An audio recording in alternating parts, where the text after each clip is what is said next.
Kostas, thank you for joining me on the podcast. Steve, thank you very much for inviting me. I'm very honored and very happy to have you here at the Emory. I was about to say, what people can't see, they've got a beautiful view of the room this way. They haven't quite got the view we've got out there.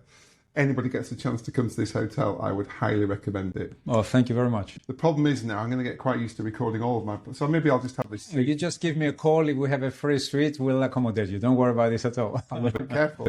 So I told you I'm from York. What we're used for, yeah. I'll take you up on that. No problem at all. So look, as we've discussed, the first question's always one so our listeners can get to know you and understand who this chap is sitting off Indeed, me. indeed. Currently the MD of the Emory and the Berkeley Hotel, two beautiful, high-end, ultra-luxury hotels in London. But obviously there's always a journey how you've got there. So if you could help us navigate some of your past, that'd be a great place. Of course, with great pleasure. Thank you. Well, I was born in Greece. I think the name gives it out quite a bit. Can't assume nowadays. Though. I can't assume these days. Just outside Athens, that was where childhood was spent. The dream was to become a basketballer. And so in the summers, I had to earn a little bit of money to feed the craze, buy the next new boots and the basketball and all that stuff. And so I started naturally, coming from a country that is very well known about its hospitality and tourism. I started in hotels. And that's when the magic happened. In my first year in hotels, I started working in a luxury resort, knowing nothing about hospitality, having no intention to be in hospitality. And it just felt like home. The magic of a beautiful resort transforming from its day activities to its evening glamour, the guests you met, the sort of international setting, and everything in between had started really fascinating me. I was 16 at the time. And so I worked in between school years. And then I thought, I'm definitely going to do this next year. So as I was finishing that first summer, I went to them and said, do you think I could return and help you during the peak months? I continued with the basketball passion, but it wasn't at the time I was growing up, it wasn't a profession. It wasn't what sports is today. And also I had to be a little bit pragmatic, coming from a, not poor, but sort of, modest household. You thought I need to do something that will, pay the bills as such. So second summer in the hotel, I knew it was my thing on the second year. I started on Beach Bar, by the way, but I've worked in the kitchen, I've done everything. There's worse places to start. So it's not a bad view. But I remember very vividly then on my second year, it was when I noticed this man with his phone, shaking hands with the guests, talking to the staff. And I'm like, that must be the boss. Yeah. That must be. So I became his stalker. I was watching him all the time, how he behaved and stuff like that. So one day I decided to go and knock on his door. I didn't know I had to book an appointment, just turn up as one does, knock on his door. And I said to him, would you have a few minutes? And we talked, and I went there to quiz him as to how, actually my question was, I want to be you one day. How do I do that sort of thing? When I grow up, yeah. When I grow up. I was 17, it was my second year, and he was kind enough to take me through his journey, but also share with me what are the possibilities, what were the possibilities at that time. And at that time, you had to go through an exam system very similar to the A-levels here, but you have to specifically say what it is you want to do and which school to go to or which university. You sort of had to declare that in a form. And then I gave it everything to get into what was considered at the time the best hotel school in Greece, which was on the island of Rhodes. I was one of 30. It would only take 30 pupils every year. And I started there. Then I spent 3 years in Rhodes. Then I thought, okay, this is great. I've got my hotel school degree. What's next? I need to aim higher. I want to be really good at what I do. I have this thing, doing what I do really well. And it was starting from a very young age. And an opportunity presented itself on entering a competition for a scholarship that would bring me in the UK to do my master's in management, in business studies. And I thought, I'm going to fight for that slot. This is working out. This is working out. This is meant to be, sort of appeared before me. So you had to go through exam, interviews, and so on. And I was one of the 5 that they selected for different countries. I selected the UK because my English was at a very good level. And I thought, UK it is. Why not? Yeah. And so this is how I landed in the UK. I did my master's. which is an interesting thing to do in hospitality. I loved it in that I realized soon when I was there, it's going to be what I make of it. Okay. Yes, here is a person teaching us who has no practical experience, but I was fascinated by the resources available to me. So I took it upon myself to scrutinize the libraries and the computer rooms and really learn as much as I could. Was it purely academic, or did you get time in hotels? I created time in hotels by doing some part-time work here and there just to keep understanding the industry in the context of the UK, because all I knew was the Greek resort sort of reality. But also there was a space where you could practice within the university. We were running a restaurant and a kitchen, and we were doing some practical, and people were coming in and so on. So there was always that. Yeah. I graduated from there with my master's degree, and I thought, well, I'm in the UK, I should try London out for a bit. And so I started, and my first job was, this hotel doesn't exist. It's a hotel today on Grosvenor Square. It used to be the Britannia Intercontinental. Okay. But it's not under that brand anymore. But that was the first place I started. I went on multiple interviews, and somewhere in my head I thought, ooh, Intercontinental, there is one in Athens. Maybe if I come to the one in London, I could transfer to the one in Athens. That was the thinking at the time as a young person coming out of university. Of course, as a young person coming out of university with a master's, I thought, I'm ready to be a manager now. Yeah. I've got experience in Greece and all that. At that moment. Let's go. Until I arrived for my interview and they said, yeah, we have a night receptionist vacancy. Would you like it? Sort of thing. And that's how I started, grounded back down to reality, and very soon realized, London is a wonderful city and it's always been for hospitality. And I very soon realized that there were so many opportunities. All I need to do is to get my foot in somewhere. Okay. And from there, my ethos, my work, should hopefully talk for themselves and get me places. The objective was always to be a managing director, a general manager, or, to lead the business. That man with a mobile phone. I wanted to be that man going around. So I started at the Britannia, and it was a great experience. And one fine day, my father calls me and said to me, how's it going? We had a chat and said to me, you've forgotten something. You've forgotten an obligation. What is he referring to? And I couldn't, it wouldn't resonate. He said to me, military service. There is a letter in the house. Oh, of course. Yeah. You need to start on September. I remember the month, 14th of September was when I started. And I said, oh my gosh. And of course, I couldn't defer it any further. Yeah. I had deferred it with my studies and my work experience. But then when they call you, and that was this. It's not compulsory anymore, I believe. I think you have a sort of... So it was interesting and it was difficult because at the time I met a young lady who's today my wife. So... And she was in London, was she? And she was in London, and we met at the Britannia. So that was the love story. And we're still together now, and we have a family.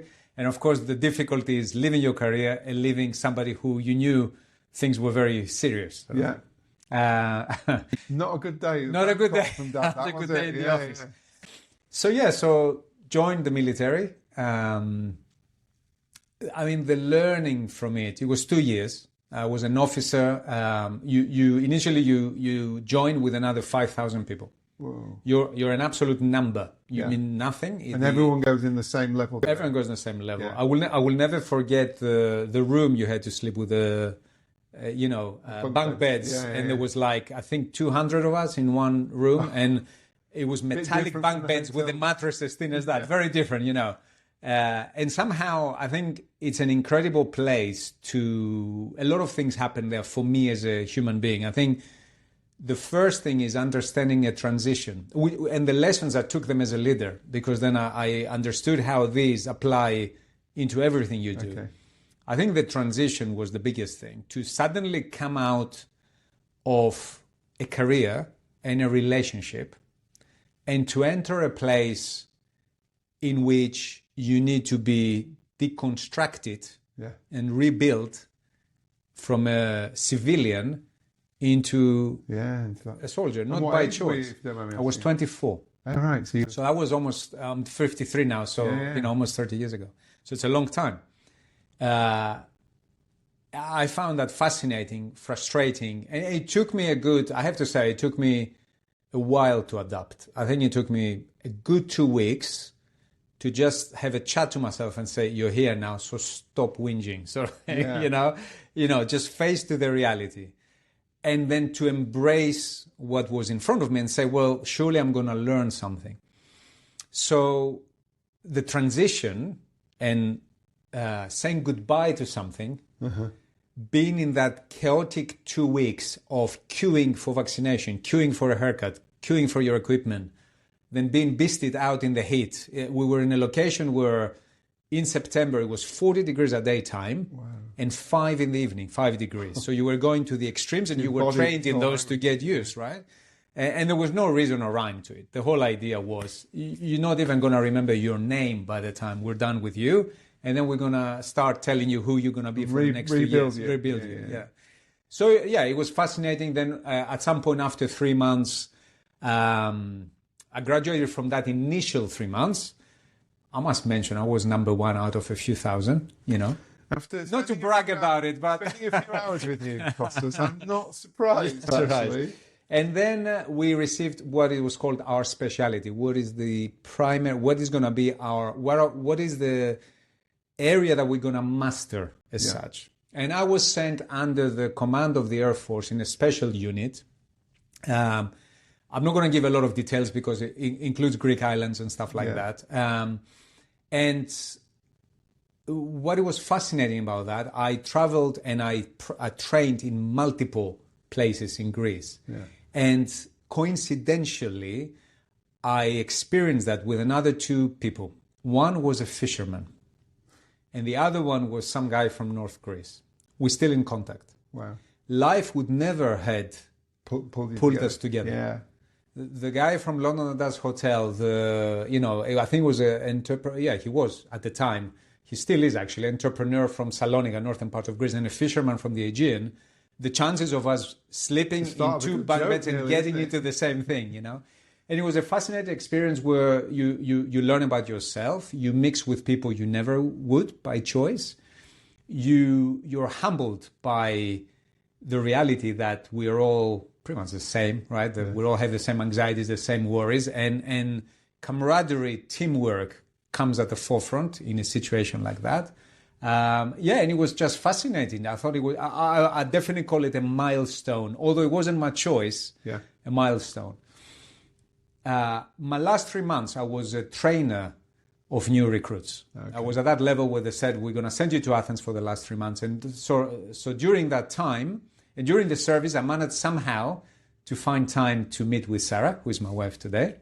Very rarely, but we managed. And eventually, I sought permission and was allowed to return to London for interviews in order to continue my career when you got back. Okay. And literally, Steve, I walk out of that military camp.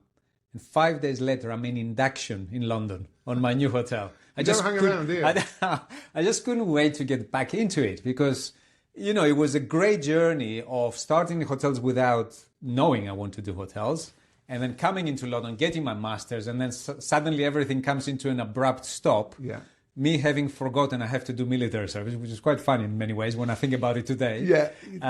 How can you imagine how you say your boys now, boys, how did you forget that? Yeah, I know. They said to me, how's that even possible? I said, well, I was so engrossed in the career development, So I came back, at the Intercontinental on Park Lane, just up the road, where I spent almost 10 years. I started in front office operations as reception manager, progressed. Key milestone during those 10 years was that the brand and the management team at the time showed faith in my ability and my commercial acumen to say to me, you're going to become the first director of revenue. And that property is obviously quite significant, was and still is, I think, for the brand worldwide. Mm-hmm. And revenue management had started with the airlines, and it was the thing that was becoming in hotels.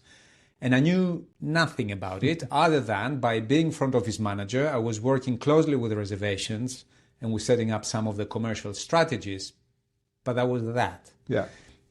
Here they were looking for total revenue management, bringing together events and residential versus non-residential and, complex. Yeah.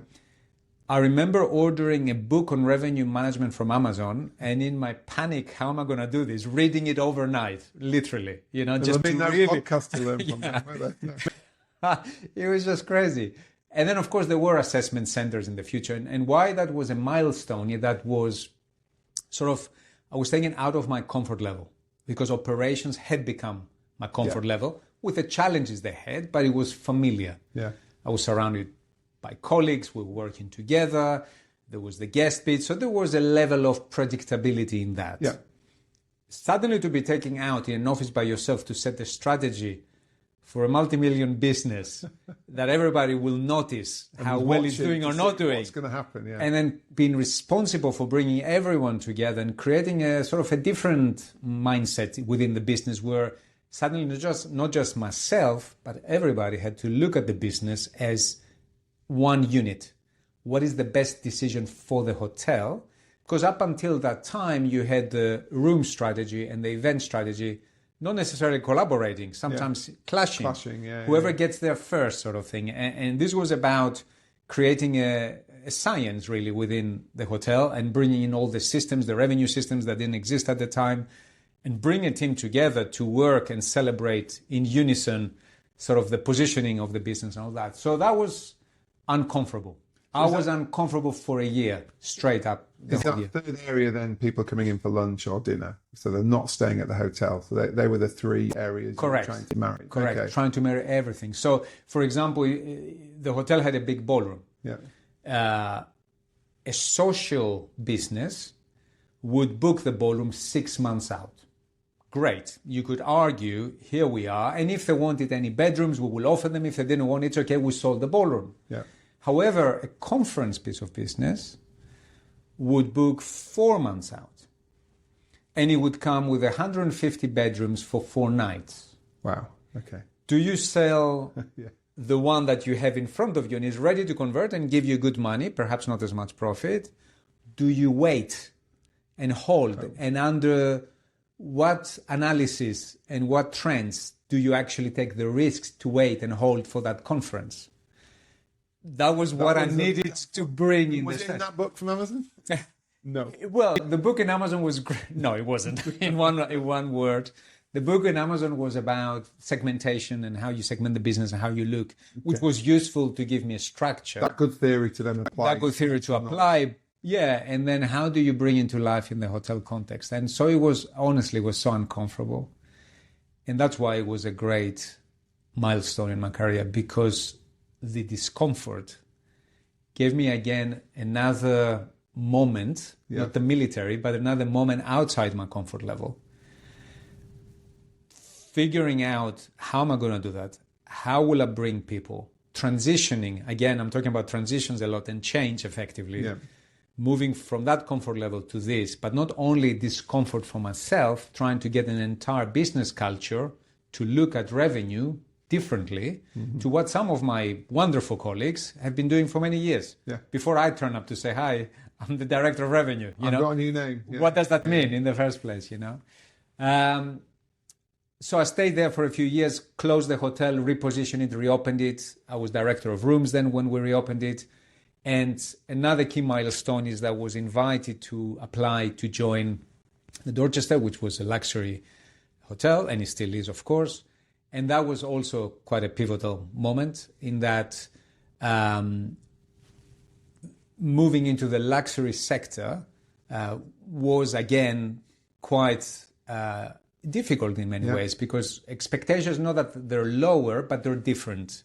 And the clientele expectations were slightly different. The setup was very different.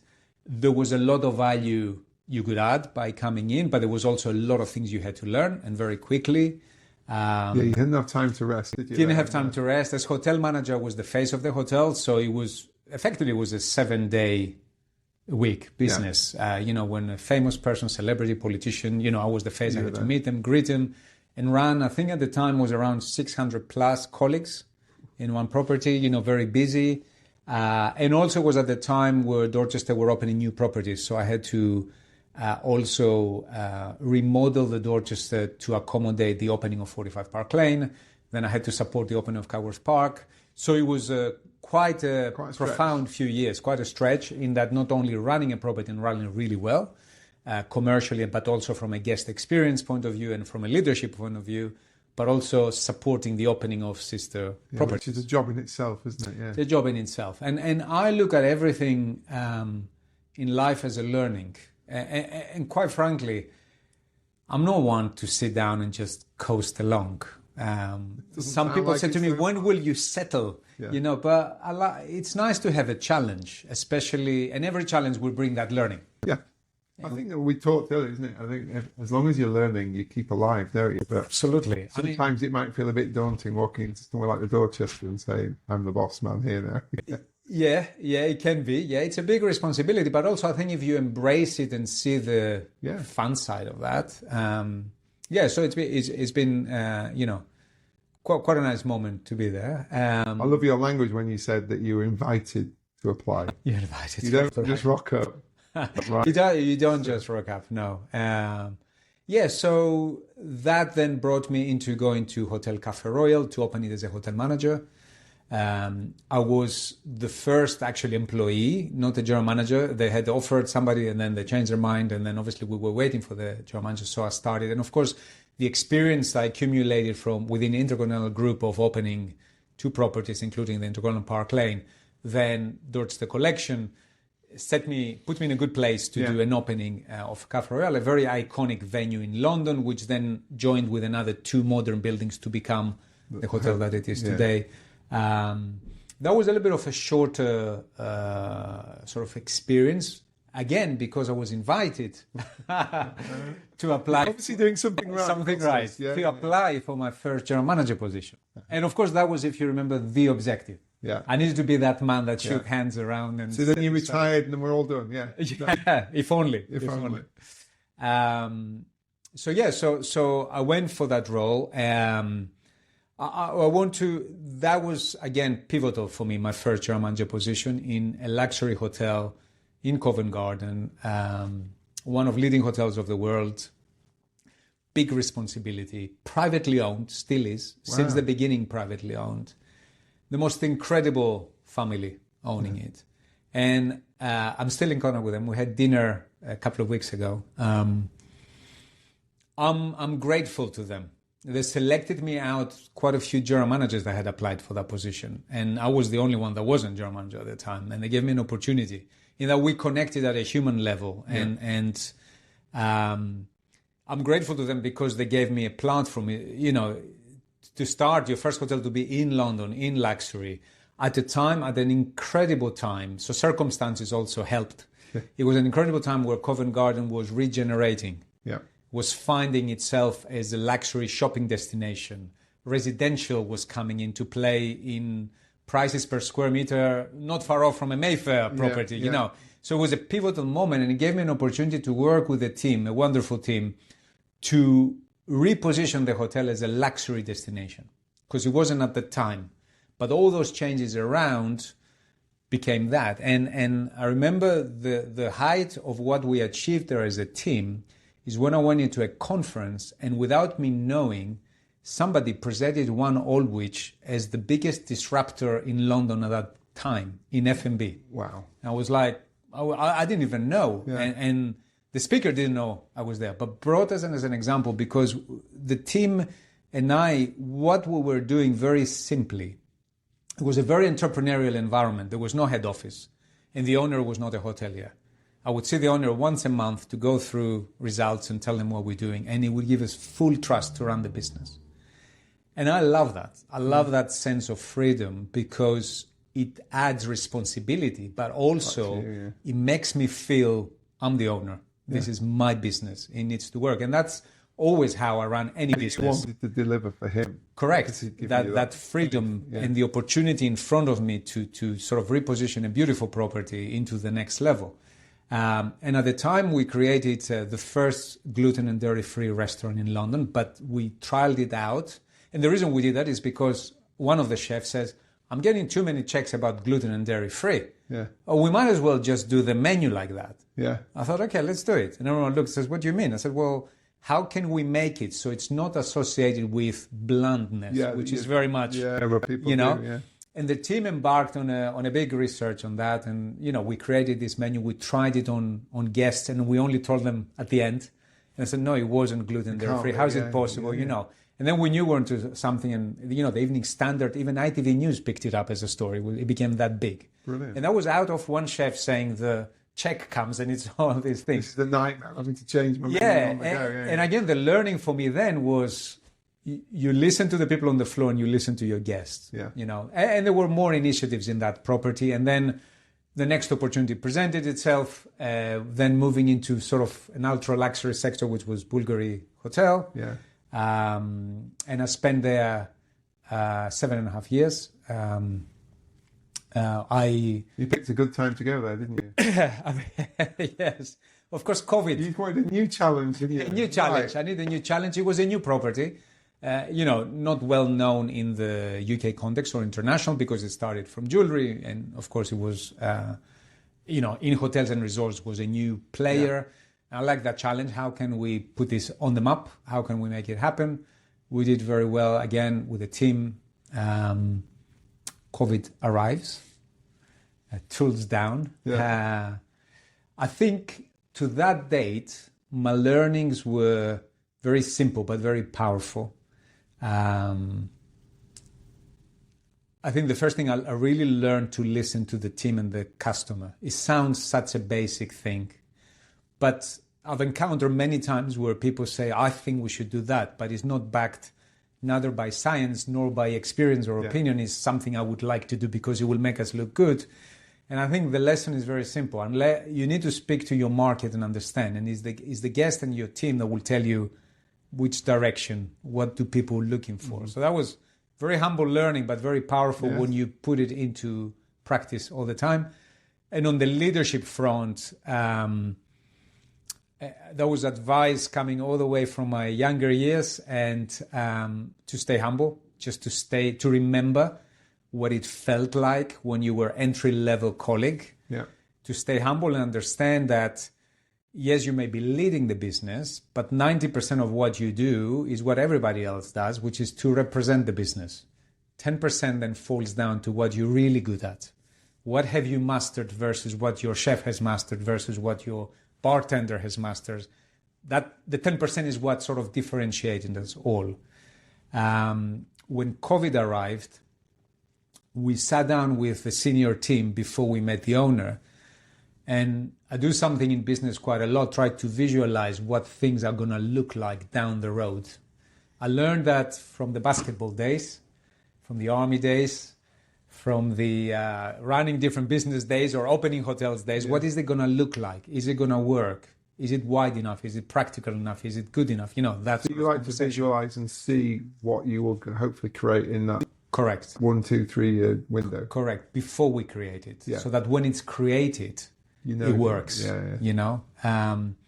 And not many people like that. So many people find it a little bit of a gimmick. But again, it's about how you do it and how you present it. It works for you, though. It does work a lot, and I swear by it. In that, I mean, you also read it in books. It's a thing, right? I mean, people do it in sports, and it's and I think it's very, very powerful. It's about, like everything else, about embracing it, right? And say, okay, let me give this a go and see how it goes, and staying with it for a while. We chatted and we said, well, okay, if this is SARS, like everybody else, I think that year I did the worst forecast I've ever done. Everybody, I don't know if you remember, everybody thought in 6 months we're back to normal. Yeah. So there's the forecast. Never have I done such an inaccurate forecast. How you visualize COVID is a very it's a very different thing. And, so we said, okay, well, if you remember at the time, new chancellor had said we will back all business no matter what, and the furlough scheme was created. Yeah. So with the team, we said, okay, look, let's play the game, right? 6 months from now, COVID is over. People are in furlough. They come back. Bingo. Off we go. Yeah. We continue. It's during the summer. People will travel. They will be fed up from not traveling. Demand will be high. We'll be all back. Right. Yeah. Scenario number 2. This thing lasts very long time. Furlough continues. Yeah. Potentially. Yeah. COVID meets Brexit. We had forgotten that thing. Right. We shouldn't make any redundancies. Scenario number 3, COVID continues, furlough stops, we might need to make a decision, and we might be 2 months out of pocket from what was our initial expectation. Okay. But let's not lose our people. So we presented to the owner a proposal to say, we don't want to lose people. We put people in furlough. These are the people who are going to work. This is how we're going to run it. If government opens, you remember there was a period where they opened spas first, I think in August. Yeah. Then they opened hotels and they closed hotels. So we had created a little bit of a special forces, agile workforce coming in and out, those that were still in London, including myself. And that's sort of how we run it. And I was very proud of that because when COVID did meet Brexit and when hotels could open again, I still had the nucleus of, we lost a lot of people, even though we kept them on furlough, and we knew that was likely to happen. Gone home to families. Gone back to families in Italy, in France, wherever, and it was, remember, such an international workforce, and still is. But a nucleus that really wanted to be here and couldn't wait to get started again came back. And that allowed us to start at the same level and the same standard. And again, the key, staying humble was important. We were all starved of cash flow. There was not one business that wasn't. Yeah. I remember when we opened the spa, I emptied the minibars to put water in the spa so I don't spend money to buy new bottles of water because the rooms were not used. I mean, we were doing everything and anything to maintain the cash, right? So then when we opened, we took the non-greedy and true to what we need to deliver for our customers sort of mission, and we didn't open the whole hotel. We opened 30 out of 80 something bedrooms, but we delivered like with like what you knew we were about before we closed for COVID. And I think that was a very, again, important, to me, I know it's different, but I put on the category, don't cut corners, don't get greedy. So that allowed you to stay true to who you are. In the full hotel. But correct. For a while, actually. It took us a year to get to full inventory. And I don't know if you remember, there was a lot of comments about, particularly the travel trade from abroad said, service in London has deteriorated so much. It's because many colleagues, and I don't criticize because I know there's different pressures within different brands.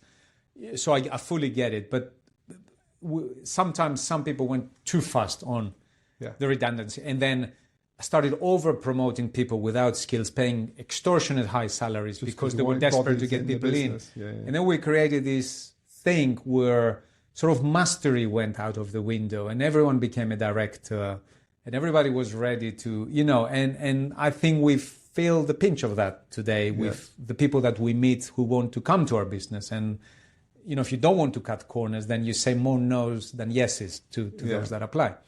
So COVID was quite a thing. And of course, for a while, I didn't have anything to do. I mean, I was managing cash flow. We were keeping in touch with our colleagues. We had learning and development sessions online.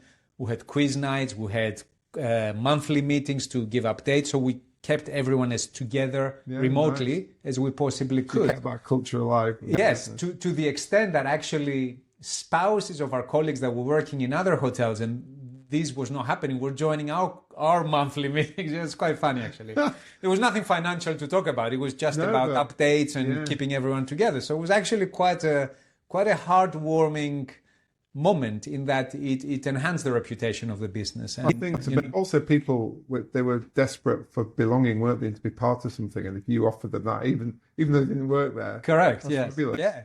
And I remember interviewing somebody post-COVID and said, I remember I watched your monthly meeting. I said, what do you mean? That's how I found out, by the way. I didn't realize at the time we were doing it. And it was quite a moment. It was quite funny, actually. Before COVID, I decided to challenge myself further. And I went to qualify as a coach. Yeah. Milestone. Another milestone. Another milestone. That was you create it all the time, Kostas. Maybe, yes, actually, on reflection. You create your pace, don't you? You create. Yeah. I'm very curious, not as a neighbor, by the way, I don't care about Well, this hotel sometimes from the outside. Yeah, not as a neighbor. But, in terms of exploring things. Yeah. And it was interesting. Again, it was very, I do believe that things happen and take you places. And there were two key moments to me saying, I want to explore that coaching business idea. Well, the first thing was, as I mentioned to you, I met my wife in hotels. But over the years, my wife left hotels and went to schools. And, sorry, I touched the mic there. Went to schools and then decided to become a counselor. Okay. So counseling is it takes 4 to 5 years, I think, to study. And she had to do like an essay every week. And because my wife she wasn't big into the academic and the writing and stuff like that, said to me, do you mind, having done the master's, to read my essay every week and let me know adjustments? And of course, get your red pen out. Get your red pen out and do that. I thought, oh, great. That's a very brave move with a relationship. Revenge is sweet, sort of thing. Yeah, no. My wife, when she did the same thing, didn't ask me, though. Did she not? No. Sorry, Steve. It's okay. There you are, with your red pen poised. Yeah, that's it. So, again, in the spirit of wanting to do something really well, I'm like, okay, I really need to read this document and really understand it before I'm able to say, I don't understand this line, or I think you should phrase this like this, or this is how you can get to, 500 words, or whatever maybe. So I started reading every week her essays. Effectively, what I was doing, I was studying doing the course for 4 or 5 years. I was doing the course. And as a matter of fact, I was doing the easy version of the course. It was the practical experience, but I was doing the course where she was distilling the learning of a week into an essay. Yeah. But park that. It stayed there for a while. While I was still at the hotel and before COVID, a colleague arrives. A week after, another colleague had arrived seeking my help. But that second colleague was the one that really led me to coaching. The first one too, but I'm going to stick on the second one for now because it's more profound. So a colleague came to see me, and we used to work together in one of my previous hotels. And we didn't have an appointment, hadn't seen her for a few years. I came with her partner and says, I need your help. And told me a story of the business she was running was outside hotels and how, quite frankly, she was not treated in a nice way. She was distraught, felt burnt out, cheated out of a bonus, didn't know what to do. Do I take it legal? What do I do? And we talked that day, like for 4 hours. Said to me, can I come back next week to continue the chat? And I really benefited. I said, yeah, great, let's book some time. So obviously I had a lot of time for her. She was a great colleague. Came back, talked again, and at the end of that conversation, she said to me, you're a great coach. I said, what do you mean? What do you mean? I heard the word and I know what coach was in the context of sports. Yeah. And I understand, okay, it's, no, this is great, it's so helpful. I said, what is helpful? So just the fact that you've listened so carefully and just asked me questions for clarity. And I'm like, okay. Long story short, I gave her one of the spaces of the hotel to launch her business. Okay. Today, she runs a thriving business that turns over around 50 million. And it's not thanks to me. Well. But it's thanks to her. I thought, what is a coach? Yeah. Literally after that meeting. Just sparked that. I'm like, and I went and Googled. And I knew about coaching. I never had received coaching myself. And I started looking at it, and I'm thinking, that's really interesting, because as I was understanding it, I'm thinking, well, how can I become a better leader? It's a big responsibility to lead teams. And of course, we were pre-pandemic, but of course, post-pandemic, resilience went out of the window. Yeah. People wanted to reassess everything. And as a leader, what I didn't know pre-pandemic, as a leader post-pandemic, you needed to have another box of tools to be able to deal with your workforce and to really inspire them and keep them going. So I was a bit lucky, and I thank my colleague for raising that flag with me. So what happened was I researched it, long story short. I found a coaching school who I thought on my research and asking some people through LinkedIn was the one to go to. It was called Barefoot Coaching.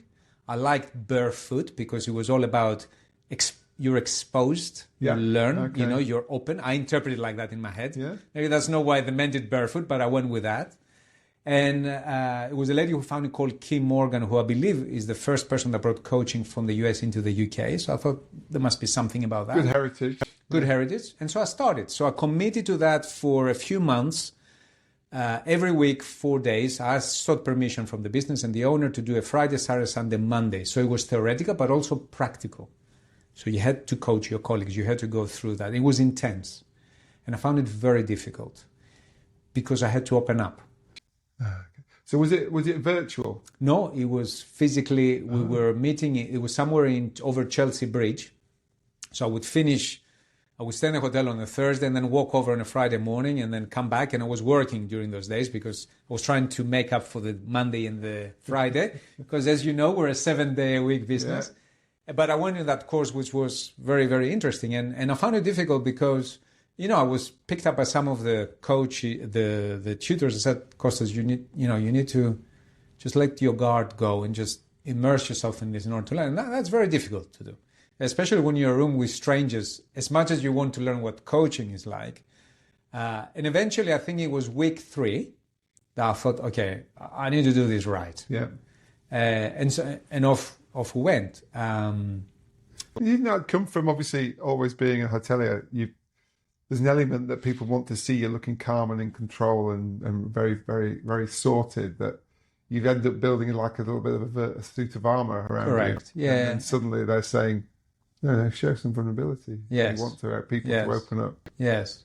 And I think, again, my learning from that is it's okay to be vulnerable. And I think it's quite credible when the people that you work with and the teams that you work with understand that you're a human being as well. Yeah.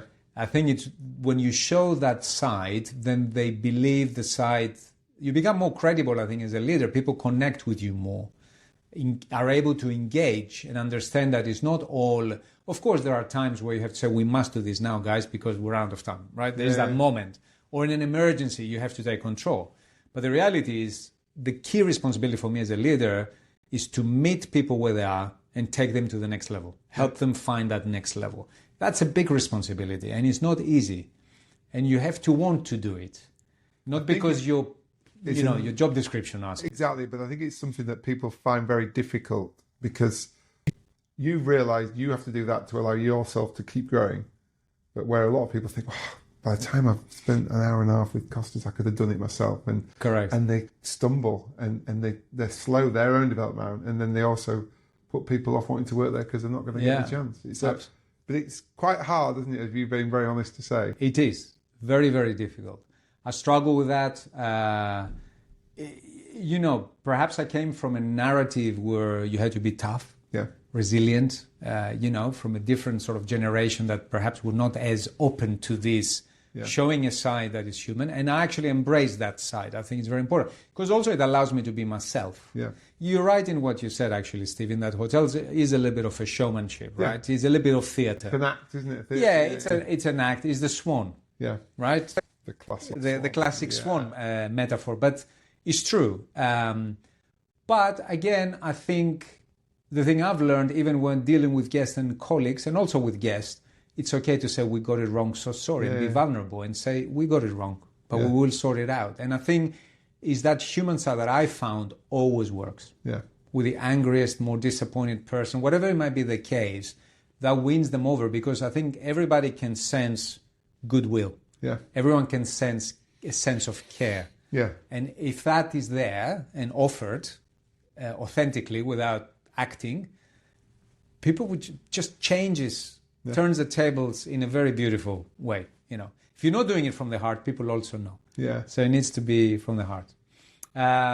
So I think it was December, just before the pandemic, where finished the coaching. The coaching course, yeah. Then part of the process is to record a 1-hour coaching session and then meet with an assessor from the International Coaching Federation and take them through almost minute by minute.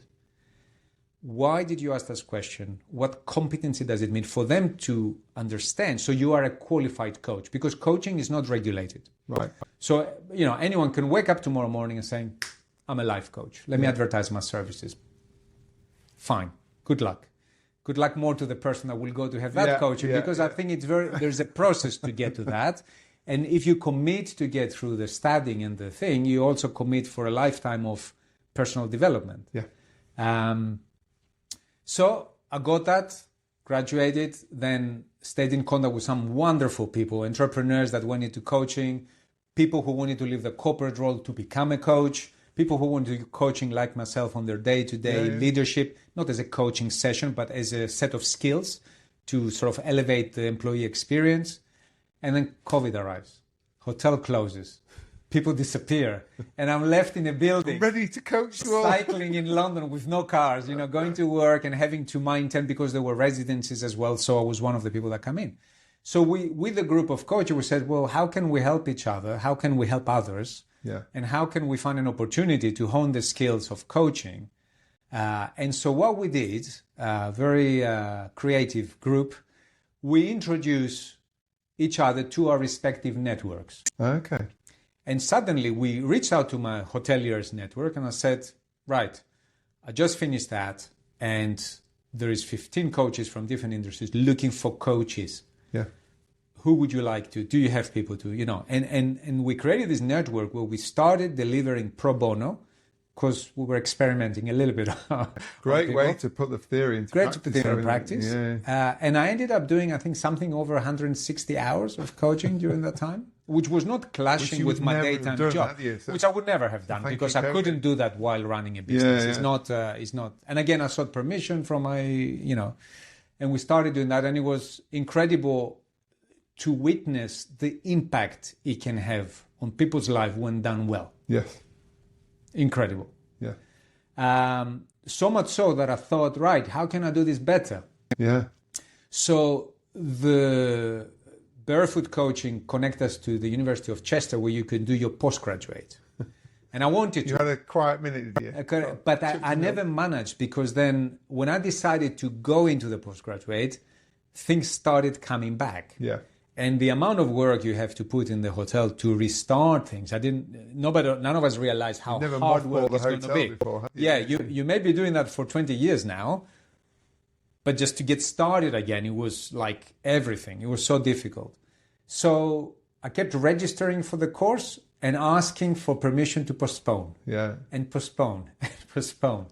And it wasn't until the gap between my previous employer and where I am today that I took 3 weeks out to do my 3 essays that I needed to submit as part of that course to be at last be able to take that piece of paper, which is not just a piece of paper. It required a lot of research and work to get there. So, and it was the last chance saloon. I couldn't do it past December 2024. A bit like your national service, they weren't going to let you keep going. There's a theme there as well. There's a theme there. Yeah, Kostas needs to check the timelines better. Yeah, that's a thing. Check the watch. Yeah. Yes, and so I landed here September 2024, just over a year ago. Yeah. It's a wonderful brand. I mean, Maybourne is, so that's the parent group there. That's the parent group, Maybourne, born in Mayfair. Yeah. When you go to Maybourne and look at the selection or collection, I should say, hand-picked hotels.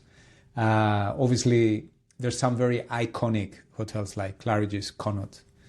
The Berkeley, actually, an interesting story is it used to be a coffee shop at the corner of Berkeley Street and Piccadilly called Gloucester House.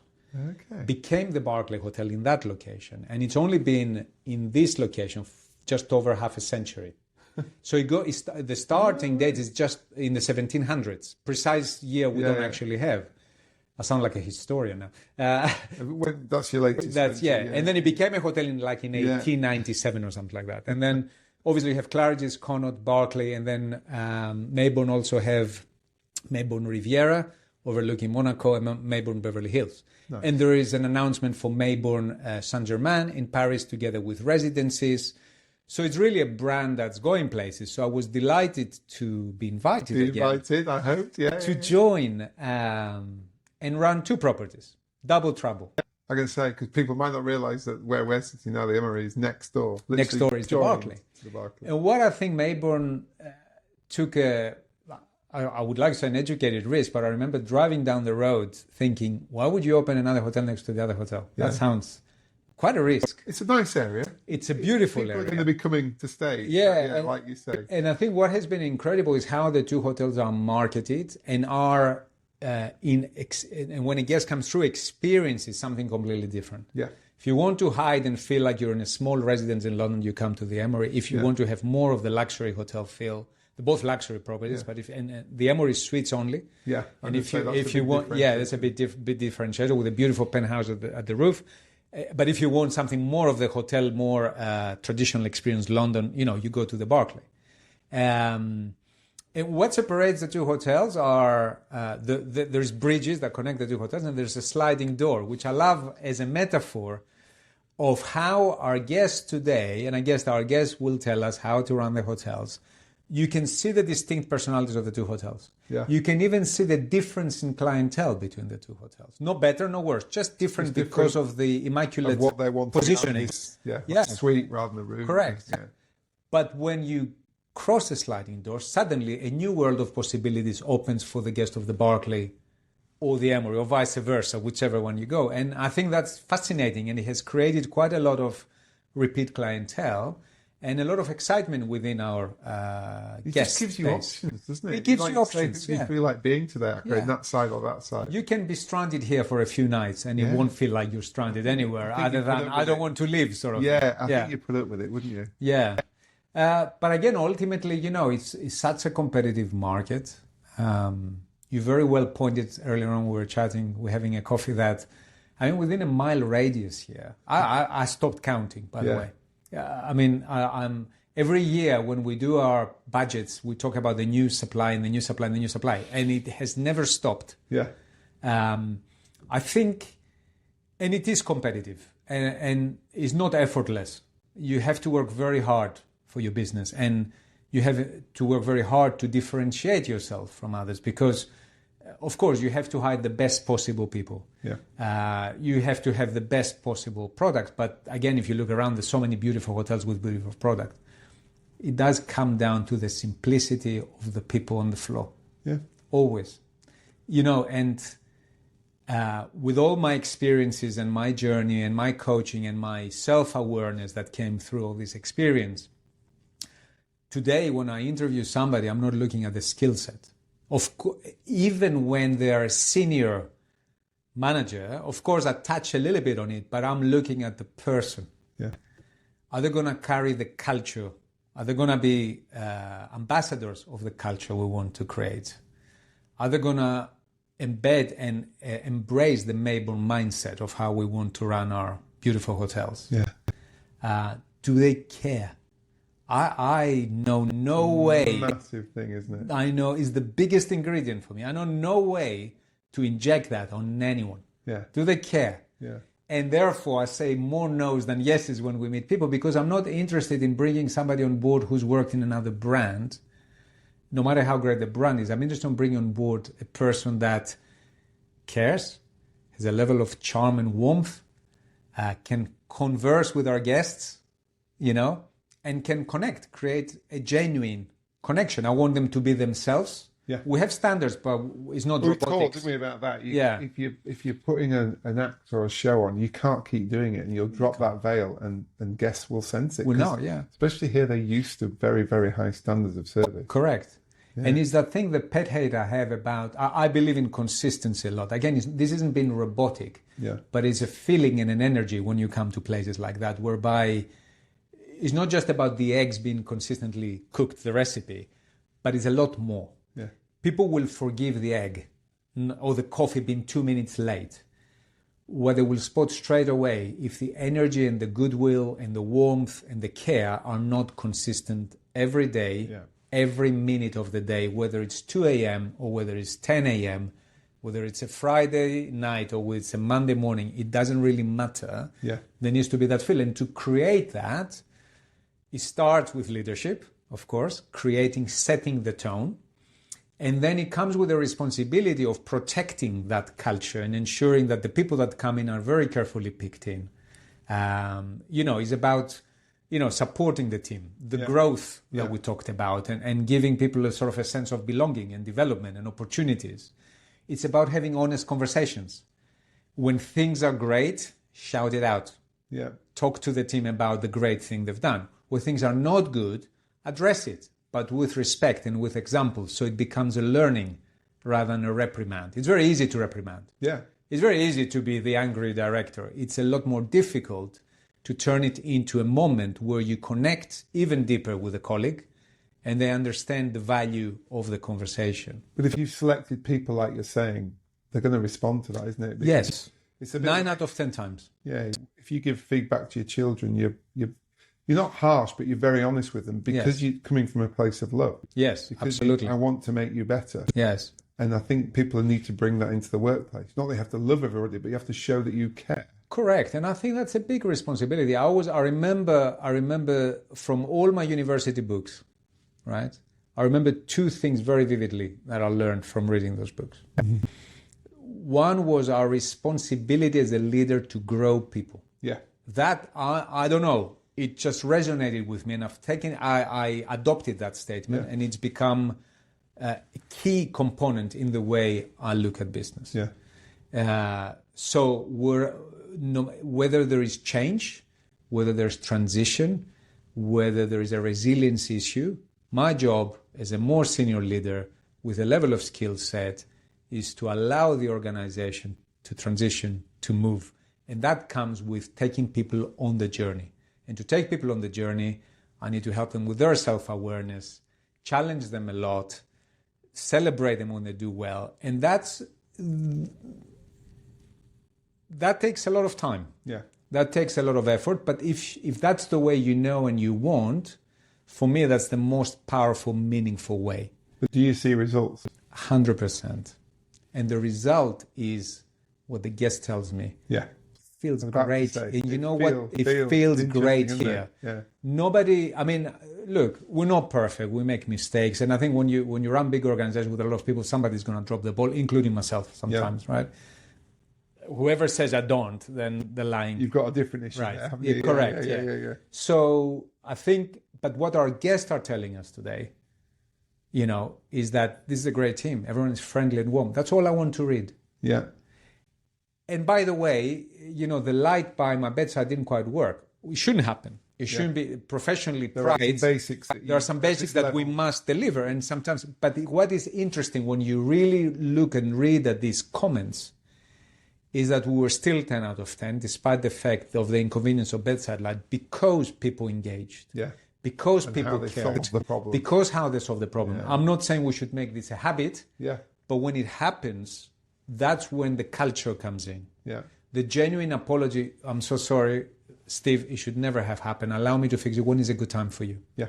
Shall we do it now? No. Okay, what time? And precisely do it at that time that the guest wants you. So that's very, very powerful. So the one thing is about the responsibility that I learned from the books about taking people, developing them. And of course, the coaching has come into that a lot. The second one is a line, and I now remember it's Peter Drucker, I think, that wrote it. He's an older management writer of many years ago. He says, culture eats strategy for breakfast. Yeah. And don't get me wrong, they're not mutually exclusive. No. But you can have the best strategic deck with all the actions lined up and the target market and stuff. If you don't have the right people, the right culture, whether that has the resilience, the care, and all the good stuff they want in the culture, strategy never comes into play. Yeah. So yes, culture does it, strategy for breakfast and some more. I think for lunch and dinner as well. And these are the 2 things that I've always embraced. And therefore, when I run the organization, it's always about start with the base, with the infrastructure, with the roots. And the roots are the people to grow something. Well, especially in a service industry like this. Once the building's finished, it's just a building, isn't Correct. it? And it's you and your team that bring life into it. Which takes me to an incredible achievement. And I want to mention today, if I may, because this is a celebration of the team. When you open a new business... because you must say the Emory's only been open 18 months. 18 months, yeah. The first stable year of the Emory is 2025. Yeah. So I started in 2024, ran it for a quarter of its first year. Yeah. But the stable year started in January 2025, i.e. 12 months of a full year running. Yeah. And it wasn't until April, May where we actually started really stretching the building with occupancies and lifts running up and down, showers running every morning at the same time in 80% of our inventory, whatever you might want to call it. Properly testing it. And with that, with all the wonderful architecture, engineering, and facilities, you find things. It's normal. Anyone who's opened a new business knows that. Yeah. Right? because the building says, okay, let us test you at your, something will give somewhere. Yeah. So in that stable year, we found things that we embraced, and we said, okay, great that we found it. Let's fix it. So there's a mindset of getting things done in the business, part of the culture. You can whinge, you can say, I don't like it, you can say, but at some point you face the reality and say, right, okay, who's going to fix it? Let's deal with it. This is a problem, yeah. We were recognized in the world's 50 best hotels, the Emory, in position 32. The position doesn't matter. Just getting in the world's 50 best. In your first year? In our first year. We were the only new entry that got there on our first year. There were new entries that had been running for a few years. At brand level, at Maybourne level, 3 of our 6 hotels in the top 50, which says a lot about our mindset and our desire to stay at the forefront of luxury hospitality and move things forward. Claridge's, Connaught, and the Emory. So 3 London hotels out of the 4, 3 out of the 6 that Maybourne have. I think it's quite significant. It's incredible, yeah. But for the Emory, a baby, right? In the context of life, it's just about started crawling, really. To be recognized with that. I mean, I was humbled. Yeah. Slightly anxious about the expectation for next year. I was about to say top 10 next year, is it? But nevertheless, took a moment with the team to really celebrate. We went to the event with a lot of our colleagues from the brand and our sister properties. 2 of the key sort of leaders within the Emory business that joined me into that event. We had a wonderful night and celebrated our hotels being 50. But then what was important was to bring that back into the hotels. It doesn't exclude the Berkeley because Emory and Berkeley share services, especially back of house. And ultimately, my culture is, I love you both the same. And to the extent that we can collaborate, we will collaborate. If that's going to create a better experience, it's going to create an efficiency, we run together. So we created a moment because I think it's also very easy to get sucked back in on the day-to-day. You're back. Right, we're off again. No celebration. Let's go. And we did a wonderful afternoon with the team in one of our meeting spaces. And it was such a nice moment to just get everyone in. And you could feel, again, not just see, but also feel what it meant to the team. I mean, you could feel the pride. My hair goes. You could feel the pride in the room. Pride with a recognition like that. Yeah. So that was sort of, a wonderful moment I wanted to share. And it's down to the team's resilience and care to say, we have 1 or 2 issues, but what matters is the guest in front of us. Let's sort it out. Let's look after them. Let's look after each other and just create that momentum. Is just incredible. So here we are. Did you realise we've now had an hour? No way. Yeah. Wonderful. I'm glad. I have asked one question. Wow. So I had a lot to talk about. You wanted this, didn't you? But you genuinely, like I've talked to you before, my little preparation. I hope I ticked your boxes. You've answered every question and more. And I think what's been fascinating is to see your passion. And I think people can live and really take something from that whatever you do in life, whether you go into hotelier, into marketing or everything in between, if you attack it and approach it with a mind to learn, you can achieve great things. I think so. And then when you get that... Wow, I didn't realise it was an hour. It felt like 10 minutes. That's a good sign. But it's I had some very silly questions around what's the weirdest thing you've ever been asked for? But it doesn't feel right to ask those now because I think it's a wonderful journey for people to hear. Not just about the brand, not just about the group, realising that this was the type of hotel that London needed, with the suites and bringing them together. I mean, that's great leadership in itself, but I think it's how you've shared your journey is fascinating from, forgetting about national service, forgetting about... it's true. But I think that's just realised, isn't it? Nobody's perfect. But absolutely. If you've got an attitude to take it on, and have a smile and walk around where you work. Don't take ourselves too seriously either. It's interesting. Of course, I'm thinking to myself, at some point, I will not always be in hospitality. Yeah.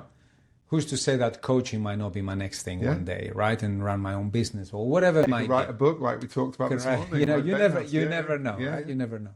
And I'm very open to all that in the future. And I know that when I feel it's the right time. And also, hotel operations is not forever, right? You don't always have the same level of stamina, right? Yeah. So one time in the future, you never know. But ultimately, I know that if I were to leave hospitality, there will be that transition moment. Yeah. I have the muscle memory today of what transition feels like. Because you're leaving something behind that you are associated with since you were 16. Yeah, and identifies to some extent. What is though fascinating for me personally is that, and my wife helped me quite a lot on that, is that I am not, I don't need to be a hotelier to validate Kostas. Oh, okay. I can separate. You know, quite interesting. If you see me coming to work, you'll be like, everyone turns their head like that. I train. Yeah. I do Kung Fu for many years with the UK Association. So I train a lot. I shadow spar, again, visualization. Yeah. But I do all that sort of stuff. And so when I come in the morning, I come in my jeans, my T-shirt, or my tracksuits and my cap. When it's time to enter the theater, shower, shave, an immaculate suit. On it goes. Yeah, setting the tone of what this is about. And so it's quite interesting. I think that's quite important to not be defined by what you do, but to also have space for the person. Yes. Very true. To find space. And I wasn't like that at the beginning of my career. I think you need reflection on that. I agree. Yeah. I think and that's a self-awareness. Yeah. And there's been a lot of time where people have sought titles with their role rather than finding that happiness. Like, obviously you wanted that bloke's job with his mobile phone, but then you realise it's not about that. It's about the difference that you can make. Yeah, absolutely. You know, when I was at the doors, I did get a little bit cocky. Yeah. My wife said, okay, I don't like that, Kostas. Back on the floor. Remember what your father told you. I was like, shock. Yeah.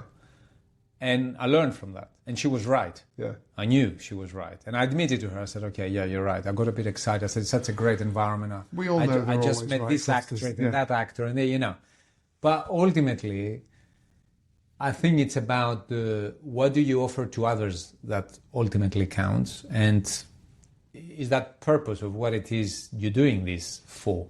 Yeah. Ultimately, I mean, look, I have even had to dismiss people that found me 2 years down the road to thank me for dismissing them in the way I did because they learned something about themselves and now they're doing better in a different thing. That to me is the biggest satisfaction ever. The best thing. Commercially, I'm very astute. Numbers talk to me and I talk to numbers. I can, and I started at Intercontinental, which is, you have to be pinpoint accurate on the penny, right? It's a PLC. So you can understand the knock-on effect. But ultimately, the difficulty is the leadership bit. And this is where I think I can also help. That's why I'm saying to you, at one stage, coaching is not out of the question. Because when you talk about leadership, transition, change, resilience, I mean, it doesn't matter that I've experienced it because it's the coaching skills that matter. By having experience and having the coaching skills, your credibility and your incredible partnership is a credible partnership. So one day, maybe down the road. Well, I'll have two things. We'll be back next year to celebrate the next award for here. Fantastic. Let's do that. We'll do a whole chapter about your coaching. There we go. We can do that. That's a deal. But thank you so much. I would love to thank you, Steve, and thank you. I was very humbled when I saw your invite. I'm not taking myself too seriously, as you will notice. I've been laughing half of this, right? About myself.